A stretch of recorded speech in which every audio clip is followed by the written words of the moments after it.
punish every terrorist and their backers.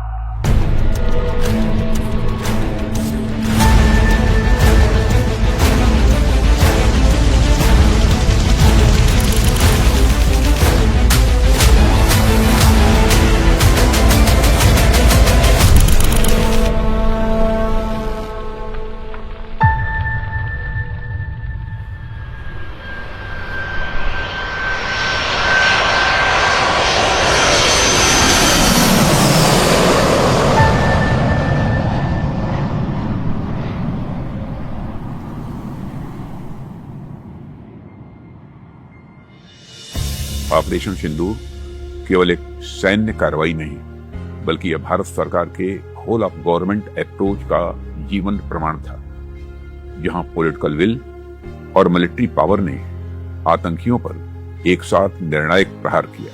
हमारी सेनाओं ने अद्वितीय समन्वय, साहस और सटीकता के साथ यह सिद्ध कर दिया कि जब आवश्यकता पड़ती है तो हमारी सेनाएं किसी भी दुस्साहस का मुंहतोड़ जवाब देना जानती हैं। यह ऑपरेशन इस बात का सबूत है कि नया भारत हाथ पर हाथ धरकर नहीं बैठता, बल्कि पक्की रणनीति, मजबूत संकल्प और पूरे सामर्थ्य के साथ दुश्मन को उसकी भाषा में ही जवाब देता है। ऑपरेशन सिंदूर ने यह स्पष्ट कर दिया, जरूरत पड़ने पर भारत न तो समय देखता है और न ही कोई सीमा। भारत अपने द्वारा तय की गई समय सीमा में दुश्मनों को नष्ट नाबूद करने की ताकत रखता है। ऑपरेशन सिंदूर केवल दुश्मनों पर जीत की कहानी नहीं, बल्कि उस आत्मविश्वास का प्रतीक है जहां 140 करोड़ भारतीयों की इच्छा शक्ति हमारे सैनिकों के साहस में बदल जाती है। ऑपरेशन सिंदूर ने यह भी सिद्ध किया है कि आत्मनिर्भर भारत केवल एक संकल्प नहीं, बल्कि हमारी सैन्य शक्ति का आधार बन चुका है। स्वदेशी तकनीक, अपने संसाधनों और अपने संकल्प के बल पर भारत आज न केवल अपनी रक्षा कर रहा है, बल्कि दुश्मनों पर डिसाइसिव एज भी बना रहा है। भारत ने पिछले 3 दशकों से ज्यादा समय से पाकिस्तान द्वारा प्रायोजित अनवरत आतंकी हमलों का सामना किया है। इसमें कोई संदेह नहीं है कि आतंकवाद को पाकिस्तान ने अपनी राज्य नीति का एक अभिन्न हिस्सा बना रखा है। पाकिस्तान लश्कर-ए-तैयबा और जैश-ए-मोहम्मद जैसे कई आतंकी संगठनों के माध्यम से भारत में हमलों के लिए लगातार आतंकवादियों को भर्ती, प्रशिक्षित एवं सुसज्जित करता रहा है। –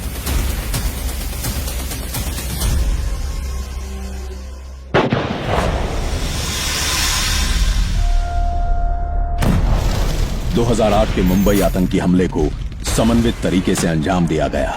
इसमें भारत की आर्थिक राजधानी को निशाना बनाया गया और कई निर्दोष लोगों को मौत के घाट उतारा गया एवं संपत्ति को भारी नुकसान पहुंचाया गया। This is the face of terror.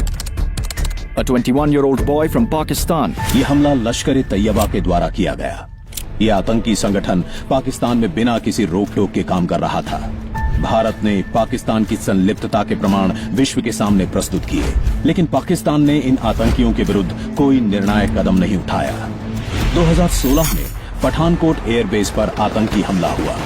इस हमले में पाकिस्तान द्वारा एक स्ट्रेटेजिक सैन्य ठिकाने को निशाना बनाया गया और इस हमले को आतंकी संगठन जैश-ए-मोहम्मद ने अंजाम दिया, जो पाकिस्तान के रक्षा और इंटेलिजेंस तंत्र का ही एक विस्तार है। आतंकी हमलावरों को भारतीय सैन्य बलों ने मार गिराया। भारत ने राजनय का रास्ता चुना और पाकिस्तान से संयुक्त जांच की पेशकश की, लेकिन पाकिस्तान की निष्क्रियता ने उसकी दोहरी नीति को उजागर कर दिया। उसी वर्ष भारी हथियारों से लैस आतंकवादियों ने उरी के सैन्य शिविर पर हमला किया, जिसमें कई सैनिक शहीद हो गए। यह हमला आतंकी संगठन जैश-ए-मोहम्मद ने किया था, जो कि भारतीय सेना पर सबसे घातक हमलों में से एक था। भारत की प्रतिक्रिया सटीक, उचित और स्पष्ट थी। आतंकवादी कान खोल के सुन ले, यह देश इस बात को कभी भूलने वाला नहीं है। भारत ने सर्जिकल स्ट्राइक के माध्यम से करारा जवाब दिया और पाकिस्तान में स्थित आतंकवादी शिविरों को नष्ट किया। 2019 में पुलवामा आतंकी हमले ने पूरे भारतवर्ष को झकझोर दिया। एक आत्मघाती आतंकी ने विस्फोटकों से भरे वाहन से सुरक्षा बलों के काफिले पर हमला किया, जिसमें 40 से अधिक अर्धसैनिक बलों के जवान शहीद हो गए। जैश ए मोहम्मद ने इस हमले की भी जिम्मेदारी ली, जिससे सीमा पार से लगातार खतरे की फिर एक बार पुष्टि हुई। जवाबी कार्यवाही में भारत ने बालाकोट में आतंकी ढांचे को हवाई हमले करके ध्वस्त कर दिया। अनुच्छेद 370 के हटने के बाद जम्मू और कश्मीर में एक उल्लेखनीय परिवर्तन देखा गया है, परंतु ये प्रगति पाकिस्तान के लिए एक सीधी चुनौती बन गई। पाकिस्तान, जिसके कश्मीर घाटी के प्रति शत्रुतापूर्ण इरादे हैं, पाकिस्तान ने आतंकवादी संगठनों के माध्यम से कश्मीर को अस्थिर रखने पर और ज्यादा ध्यान केंद्रित करना शुरू कर दिया। इसी शत्रुतापूर्ण इरादे के तहत 22 अप्रैल 2025 को पहलगाम आतंकी हमला किया गया, जो केवल एक आतंकी घटना नहीं थी। ये जम्मू और कश्मीर में प्रचलित शांति और आर्थिक विकास को बाधित करने की एक सुनियोजित साजिश थी। पाकिस्तान सेना द्वारा प्रशिक्षित आतंकवादी पाकिस्तान सेना की मदद से भारत में घुसे और पहलगाम में इस जघन्य और अमानवीय हमले को अंजाम दिया। Prime Minister Modi has skipped the official dinner hosted by Saudi Arabia and has decided to cut his visit short. इस हमले की जिम्मेदारी द रेजिस्टेंस फ्रंट नाम के आतंकवादी संगठन ने ली, जिसे लश्कर ए तैयबा का प्रतिनिधि संगठन माना जाता है। पहलगाम हमले के जिम्मेदार आतंकवादियों को 28 जुलाई 2025 को भारतीय सेना ने मार गिराया। सुलेमान उर्फे फैजल अफगान और जिब्रान 3 आतंकवादी ऑपरेशन महादेव में मारे गए। अब समय आ गया था पाकिस्तान को एक संदेश देने का, एक ऐसा संदेश कि आतंक की घटनाओं का मुंह तोड़ जवाब दिया जाएगा। एक संदेश कि जो लोग हिंसा को प्रायोजित करते हैं उन्हें जवाबदेह ठहराया जाएगा, और एक संदेश कि भारत अपनी संप्रभुता की रक्षा करेगा, स्पष्टता, क्षमता और अडिग संकल्प के साथ।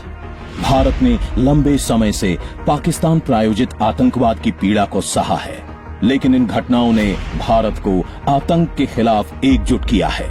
एक प्रतिशोध की क्षमता से परिपूर्ण, दृढ़ और आवश्यकता पड़ने पर कड़े फैसले लेने वाला भारत।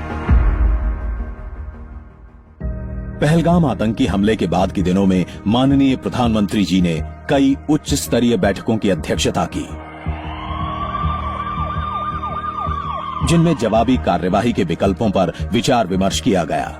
माननीय रक्षा मंत्री और राष्ट्रीय सुरक्षा सलाहकार ने भारतीय खुफिया एजेंसियों और चीफ्स ऑफ स्टाफ कमेटी के साथ समन्वय में स्थिति का आकलन किया और आगे की रणनीति तय की गई। जवाबी कार्यवाही पर विस्तृत विचार विमर्श हुआ। इस कार्यवाही का सिद्धांत स्पष्ट था, केवल आतंकवादी संगठनों और उनके ठिकानों को ही निशाना बनाया जाएगा। बड़ी संख्या में लक्ष्यों पर विचार करने के पश्चात 9 लक्ष्यों पर हमले का फैसला लिया गया। भारतीय रक्षा बलों ने पिछले कुछ वर्षों में जॉइंटनेस, इंटीग्रेशन और पारस्परिक कार्य क्षमता बढ़ाने के लिए विभिन्न अभ्यास किए थे। ये सभी प्रयास इस निर्णायक समय में सहायक सिद्ध हुए। उद्देश्यों की स्पष्टता के बाद क्रियान्वयन की रूपरेखा तैयार की गई। कमांडरों को पूर्ण ऑपरेशनल स्वतंत्रता के तहत जवाबी कार्यवाही की तीव्रता, समय और स्थान निर्धारित करने का पूर्ण अधिकार दिया गया। हमने आतंकवादियों को मिट्टी में मिलाने के लिए भारत की सेनाओं को पूरी छूट दे दी। एक व्यापक एस्केलेशन मैट्रिक्स तैयार की गई ताकि हमारी कार्यवाही प्रतिक्रियात्मक न होकर संतुलित और नियंत्रित हो। एक ऐसी योजना जिसमें राजनीतिक दिशा, दुश्मन की खुफिया जानकारी और सैन्य क्षमता एक एकीकृत और समन्वित रणनीति में शामिल किए गए। भारत की साइबर और अंतरिक्ष क्षमताओं का इस योजना में एक अहम योगदान रहा। सक्रिय सैन्य कार्यवाही शुरू होने से पहले ही साइबर संसाधनों का उपयोग पाकिस्तान के महत्वपूर्ण तंत्रों की निगरानी के लिए किया गया। साथ ही इसरो की सहायता से अंतरिक्ष उपग्रहों एवं संसाधनों को इस प्रकार व्यवस्थित किया गया ताकि दुश्मन के ठिकानों पर लगातार निगरानी रखी जा सके। भारतीय इंटेलिजेंस एजेंसियों ने भी सक्रिय एवं महत्वपूर्ण योगदान दिया। सुरक्षित जॉइंट कम्युनिकेशन व्यवस्था द्वारा समर्थित जॉइंट ऑपरेशंस कंट्रोल सेंटर इस समन्वित कार्यवाही का केंद्र बिंदु था। ब्रह्मोस और आकाश मिसाइल जैसे हथियारों की साझा तैनाती ने पारस्परिक कार्य क्षमता और समन्वय को दर्शाया। सुरक्षित कम्युनिकेशन नेटवर्क के माध्यम से एक प्रभावी एयर डिफेंस ग्रिड स्थापित किया गया, जिसमें स्वदेशी उपकरणों की महत्वपूर्ण भूमिका रही। लॉजिस्टिक्स, जो कि सैन्य सफलता की बुनियाद होती है, जिसका असाधारण दक्षता से उपयोग किया गया। उपकरणों और संसाधनों को बहुत कम समय में लंबी दूरी तक पहुंचाया गया। ऑपरेशन सिंदूर वास्तव में एक मल्टी डोमेन अभियान था, जिसमें थल, जल और वायु के क्षेत्रों के साथ साथ साइबर, अंतरिक्ष और कॉग्निटिव डोमेन का समन्वय हुआ। इन कार्यवाहियों के साथ साथ होल ऑफ नेशन अप्रोच का बहुत महत्वपूर्ण योगदान था, जिसने इस अभियान को आधार प्रदान किया, जिसमें नागरिक सुरक्षा और ब्लैकआउट ड्रिल्स भी शामिल थीं। माननीय रक्षा मंत्री ने रक्षा मंत्रालय को एकजुट एवं प्रतिक्रियाशील इकाई के रूप में संगठित किया। विभिन्न सरकारी विभागों के बीच समन्वय ने सुनिश्चित किया कि रक्षा बलों को लॉजिस्टिक्स, एडमिनिस्ट्रेटिव और ऑपरेशनल रूप से पूर्ण समर्थन मिले। माननीय रक्षा मंत्री ने स्पष्ट दिशा निर्देश और नेतृत्व प्रदान किया। आतंकवादियों और उनके आकाओं के लिए सरहद पार की जमीन भी सुरक्षित नहीं रहेगी।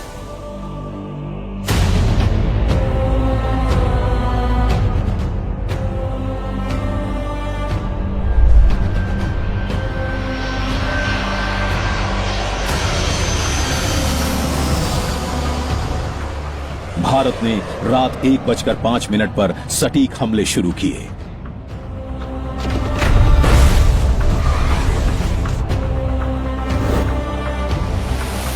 पाकिस्तान अधिकृत जम्मू और कश्मीर तथा पाकिस्तान के भीतर 9 लक्ष्यों पर प्रहार किया गया।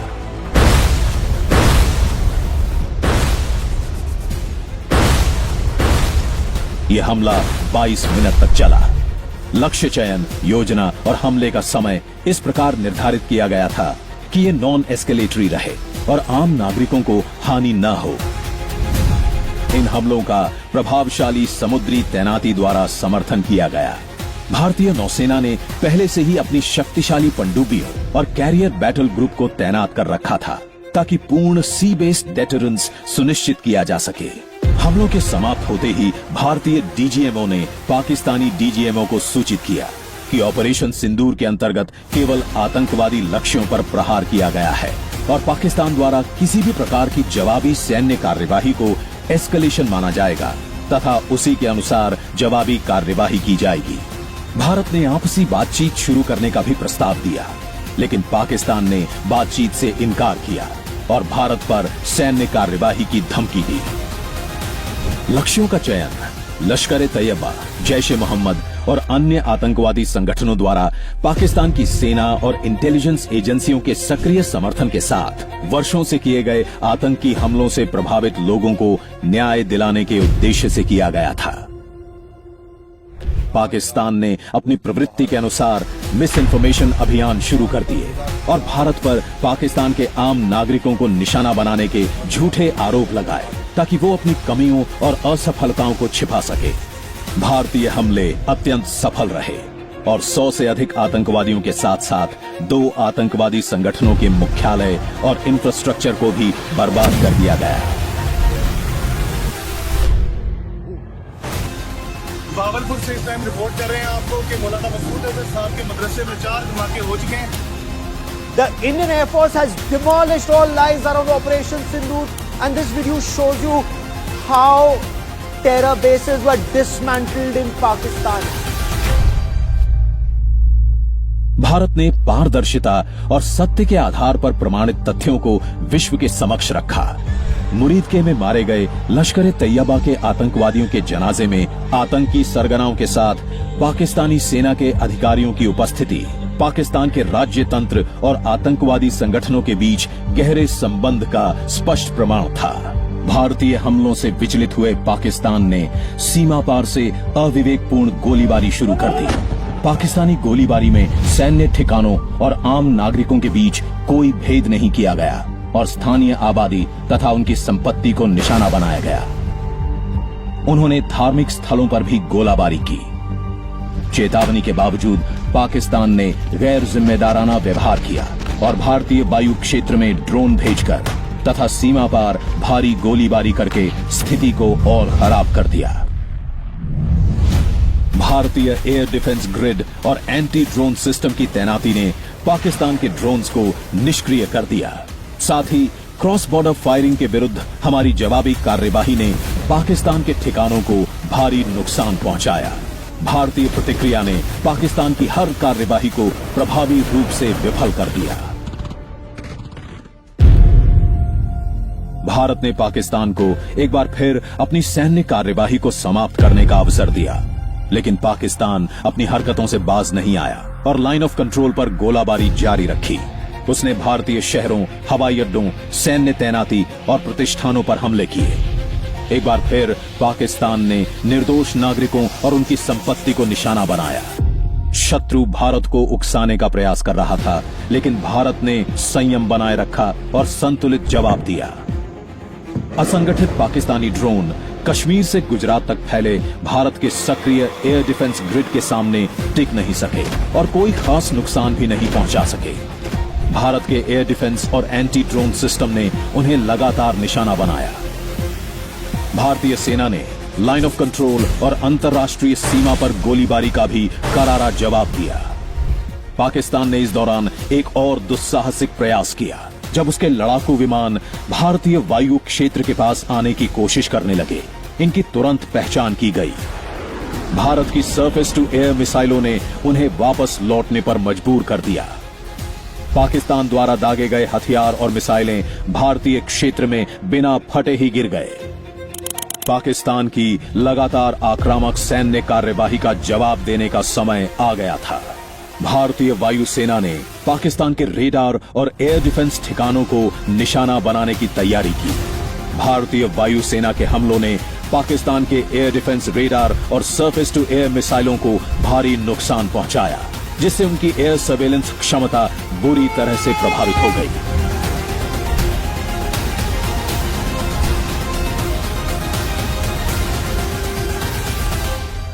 पाकिस्तानी ड्रोन लगातार भारतीय वायु क्षेत्र का उल्लंघन करते रहे।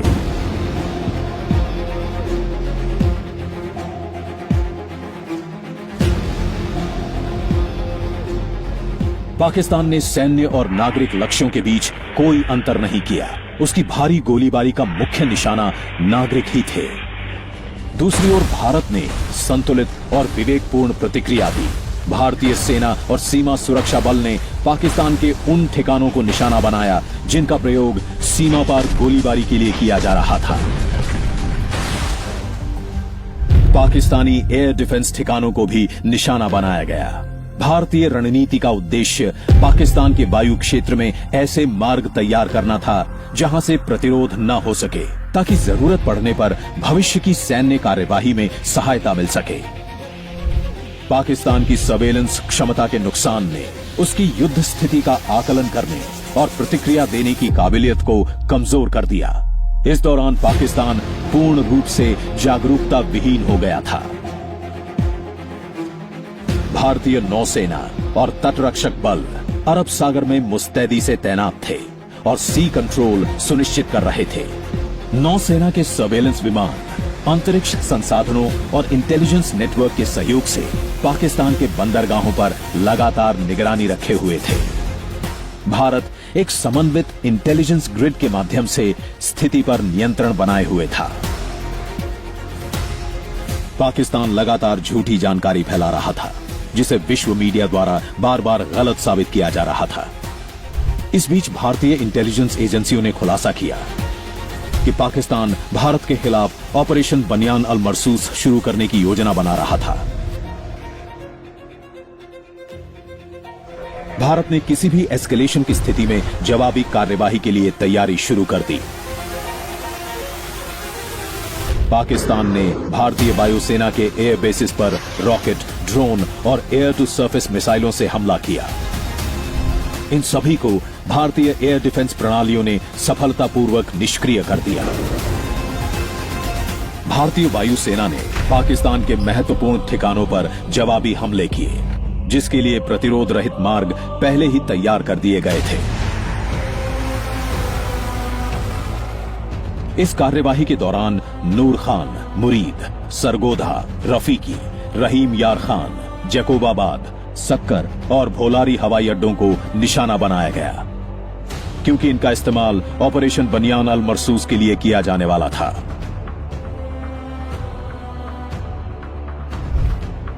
इन हमलों में एयरबॉर्न अर्ली वार्निंग और कंट्रोल विमान, ट्रांसपोर्ट विमान, यूएवी और बड़ी संख्या में लड़ाकू विमान नष्ट हुए।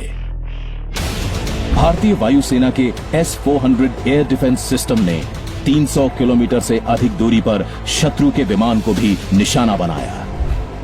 ये हमले केवल टैक्टिकल प्रहार नहीं थे, बल्कि एक स्ट्रेटेजिक संदेश थे कि भारत के पास जवाब देने की पहुंच, इरादा और क्षमता तीनों है। बोलारी एयरबेस पे ये 2 धमाके हुए हैं। वो ये सामने धमाका हुआ है। घर के ऊपर खड़ा हूँ, ये सामने अभी धमाका हुआ है, अभी।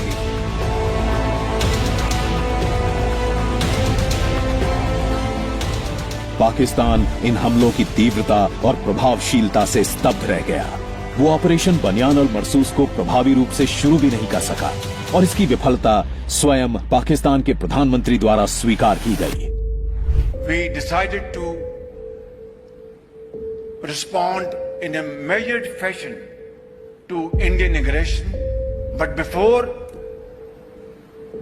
that hour reached, India again launched missile attacks, BrahMos, and hit Pakistan's various provinces, including airport in Rawalpindi and other places. भारतीय सैन्य सफलता ने अंततः पाकिस्तान को अपने व्यवहार में सुधार करने के लिए मजबूर किया और उसने युद्ध विराम तथा बातचीत की इच्छा जताई। भारत के हवाई और जमीनी हमलों के दौरान भारतीय नौसेना के स्टेल्थ डिस्ट्रॉयर्स और फ्रिगेट कराची बंदरगाह और मकरान तट पर हमले के लिए तैयार थे। इस आसन्न खतरे ने पाकिस्तान के सरकारी और सैन्य तंत्र में घबराहट पैदा कर दी। इसके बाद पाकिस्तान ने एक बार फिर युद्ध विराम और वार्ता का निवेदन किया। भारत ने 10 मई को शाम 5 बजे से सैन्य कार्यवाही को विराम देने पर सहमति व्यक्त की। The Director General of Military Operations of Pakistan called the Director General of Military Operations of India at 15:35 hours earlier this afternoon. It was agreed between them that both sides would stop all firing and military action on land and in the air and sea with effect from 1700 hours Indian Standard Time today. Operation Sindoor कोई सामान्य सैन्य अभियान नहीं है। ये भारत की नीति, नियत और निर्णायक क्षमता की त्रिवेणी है। जब हमारी फौजें न्यूक्लियर ब्लैकमेल की धमकी की हवा निकाल देती तो आकाश से पाताल तक एक ही बात गूंजती है, भारत माता की जय।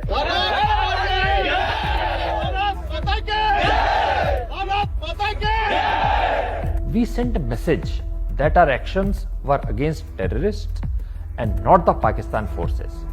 There was exceptional coordination between the Army, Navy, Air Force and intelligence wing throughout the operations. This is a demonstration of tri-service operational synergy. Bharat ने हमेशा तथ्यों पर विश्वास किया है, अतः मीडिया तथा अंतर्राष्ट्रीय समुदाय को सैन्य कार्यवाही तथा पाकिस्तान द्वारा की जा रही अनुचित गतिविधियों की जानकारी लगातार दी गई। इस बार हम आगे की कार्रवाई करेंगे और कुछ ऐसी कार्रवाई करेंगे कि हो सकता है पाकिस्तान को सोचना पड़े कि उसे इतिहास में, भूगोल में रहना है कि नहीं रहना। अगर उसे भूगोल में अपनी जगह बनानी है तो उसके लिए उसका देश जो टेररिज्म को स्पॉन्सर कर रहा है उसे रोकना पड़ेगा।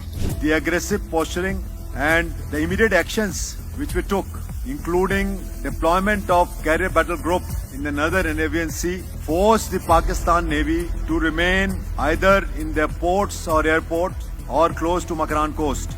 We were able to strike with precision, with minimal collateral, trying our best not to have any casualties from civilian side, and we were able to bring them to their knees in, actually speaking, one night of intensive operations. Operation Sindoor में भारत के स्वदेशी उपकरणों की सफलता ने भारत को रक्षा निर्माण के एक प्रमुख केंद्र के रूप में स्थापित किया है। इसके कारण भारत में निर्मित सैन्य उपकरणों के निर्यात में बड़े स्तर पर वृद्धि हुई है।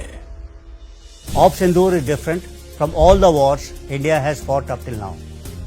The operation demonstrated the ability of Indian Armed Forces to conduct multi-domain operations, a capability created through jointness, integration, and capability building in the new domains of warfare. We dominated the enemy in all domains and dimensions of the conflict. Operation Sindoor also demonstrated superior situational awareness at every level of escalation. The battlefield transparency that the Indian forces achieved over each of its missions, their results, and what we denied to the enemy helped us to prevail on a winning note. Clear political directions, seamless coordination with other instruments of national power, and use of indigenous technologies and platforms helped us to achieve politico-military objectives identified for the conflict. A year on, Sindoor stands as a victory of facts over false narratives and professionalism over antagonism. When India decides, India delivers decisively, responsibly, and on its own terms.